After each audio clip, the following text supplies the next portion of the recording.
کراچی کے علاقے جوہر موڑ پر کار سوار سے موٹر سائیکل سوار ملزمان نے لوٹ مار کی کوشش کی۔ ڈاکوؤں نے کار سوار شہری پر فائرنگ کی۔ شہری نے اپنی کار سے مبینہ ڈاکوؤں کو رونڈ ڈالا۔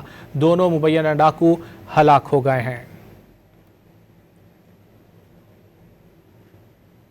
کراچی کے علاقے جوہر موڑ پر کار سوار سے موٹر سائیکل سوار ملزمان نے لوٹ مار کی کوشش کی ہے۔ ڈاکوؤں نے کار سوار شہری پر فائرنگ کی ہے۔ شہری نے اپنی کار سے مبینہ ڈاکوؤں کو رونڈ ڈالا۔ دونوں مبینہ ڈاکو ہلاک ہو گئے۔ مزید جانیں گے ڈان نیوز کے نمائندے عاصم خان سے۔ عاصم، مزید کیا معلوم ہو سکا؟ یہی گلستان جوہر پر یہی واقعہ پیش آیا ہے جہاں پر دو ڈاکو لوٹ مار کر رہے تھے۔ اسی دوران کار سوار نے جو ہے بازی کا مقابلہ بازی کا مظاہرہ کرتے ہوئے جو ہے ان دونوں ڈاکوؤں کو جو ہے بری طرح سے کار سے روندا، جس سے شدید زخمی ہو گئے۔ تاہم پولیس بھی اس دوران یہاں پر پہنچ گئی تھی، جس کے بعد انہیں اسپتال منتقل کیا گیا جہاں دونوں ڈاکو جو ہے وہ دم توڑ گئے ہیں۔ پولیس جو ہے اس واقعے کی مزید تفتیش کر رہی ہے۔ بہت شکریہ عاصم خان ان تفصیلات کے لیے۔